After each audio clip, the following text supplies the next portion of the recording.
Hey everyone, Rascal here. And Mama, welcome to our podcast. In today's podcast, we're covering the second Marvel Cinematic Universe movie, The Incredible Hulk. Dun, dun, dun. This movie follows a similar path of the original TV series. Bruce Banner, played by Bill Bixby, searching for a cure for his transformations into the Hulk while hiding from the government. But the world might need the Hulk to fight an equally aggressive foe called the Abomination. And when I said Bill Bixby, I meant in the original TV series. Okay. And before we start, be sure to like, subscribe, and click notifications to get updates on future podcasts and more to pause videos. Absolutely. I know Edward Norton. Yeah. Yes. So just some clarification for you guys. And I also want to point out, just in case you don't know, and I had to point out to Rascal, that this was the second Hulk movie, and the one coming out is going to be the third, because there was a first one with Eric Bana. Yeah. And it seemed like, as you said, this acted as a sequel.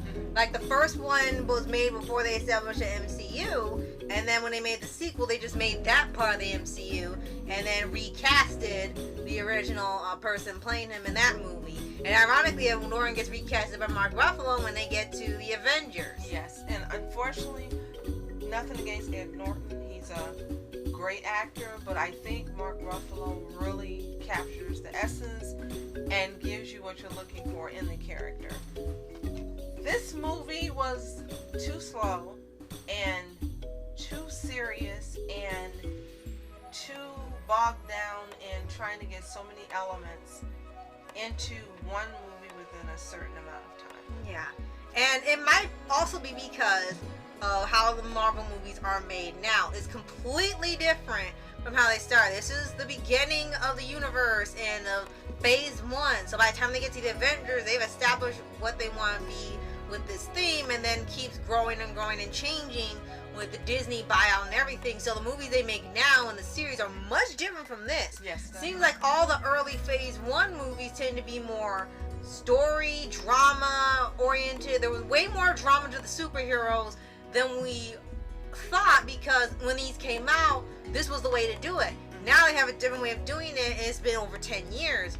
So seeing this, I guess the superhero movies are meant to be more dramatic and based in some type of reality, trying to engross you in this world and feeling sorry for them because accidents seem to happen to these heroes a lot, like happened with Iron Man.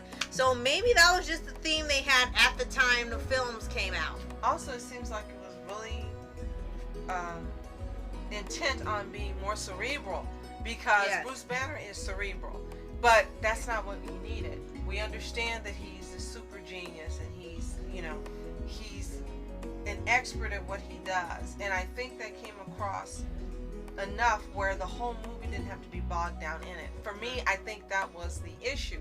It was too much on Bruce Banner and Bruce Banner only. And then when they did get out of that, then it got into violence with Abomination. Yeah. And his sick butt. Yeah, it's weird because now Marvel pushes Hulk like crazy. I remember like in the late 2010s, there was this surge of Hulk content. I guess they finally got what they wanted with Endgame, with Banner finally controlling the Hulk, and now he was Hulk all the time, but he still had the Banner persona. So now Hulk could be Hulk all the time, in control. He had fans. He could be out. No one was scared of him. He took selfies and stuff. He had the life he wanted, and this was long before that. So Right. Marvel finally achieved what they wanted, but before then, there was this push for Hulk to be the favorite Marvel hero. Not Iron Man, who started the MCU. Not Captain America, who fights for America. Not Thor, who's this mighty, powerful character. The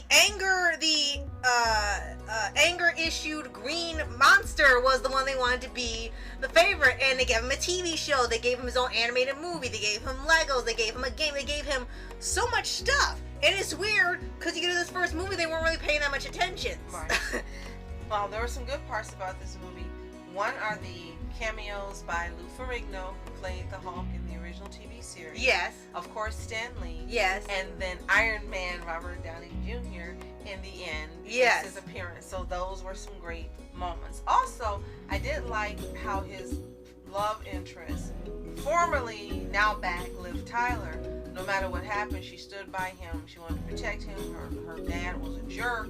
And she risked her life and everything else trying to save him and trying to tell him that he's not this monster that you can't communicate with. I do I did like that part about the movie. Yes. That she really stood by him no matter what was happening. Mm-hmm. And the only reason she ended up with some other guys because he left. Mm-hmm. But when he came back on the scene, you know, she came back for her man. So I did like that about it. Okay, and another part that was really different about it is that you see, like, I'll just say for example, with the animated Hulk series, Hulk was Hulk all the time with Banner's brain, and he was intelligent and he could calculate and everything without ever being Banner ever again. I don't know how he did that. And here, now he wasn't that level, but there were hints where Proof Hulk wasn't just a rampaging, mindless monster. He knew how to defend himself, he knew how to use things as a shield, he knew when to protect somebody, and even when they had the point where he saves Betty, he didn't attack or anything. He was actually calm for a while when they were waiting for the rain to let up. So Hulk could think. He wasn't this mindless monster they were thinking all this time. Abomination was the kind of the mindless one, ironically, and he has some degree of intelligence while he's the Hulk. It's just not let's say the science level of it, but it shows that, you know, if it came to it, he can think on his feet, which is something you don't really see now. He's just, even more brilliant than Bruce Banner, which is impossible. Also, in the beginning of the movie, they let you know immediately that this movie is a shout out and made in the same, the same continuity, I guess. Continuity as the TV version, because Bill Bixby as the Bruce Banner in the TV series actually is on TV, and Edward Norton's Bruce Banner is watching. Yes. And I do believe that he was very good in channeling that version and coming across with it perfectly. Yeah. I just wish the movie had some lighthearted moments, more backstory, because that was the thing that really was missing here. And I think you're right. They kind of assumed you saw the first movie with Eric Bana, and they didn't give you any backstory here. No, they had a bunch of scenes that was supposed to be from the letting first movie, you know that this was the backstory that happened during the opening, and it was like, but you're just flying through scenes, and there's nothing happening. People aren't hearing anything. What if this was your first time knowing about the Hulk? What if you weren't into comic books and superheroes? And what if you just decided, hey, I'm going to give this movie a try? You didn't give the new viewers any backstory on the Hulk. And this is not like now where it's impossible for you not to know about superheroes. They're everywhere. Here, in manga, they're on TV, they're on streaming services, movies, everywhere. It wasn't like that then. Right. And they did not give the people who maybe weren't familiar with this character any backstory in the movie. Maybe they could have dedicated 5 to 10 minutes simply to that backstory and then gotten to the movie so that people would be familiar. I think it really needed backstory. But hey, that's just me. Like Jupiter's First, backstory. It's all about the backstory. Yes, it is. All the time. So, if you guys have seen The Incredible Hulk, let us know what you think in the comments below. Do you think it was a good second movie in the MCU?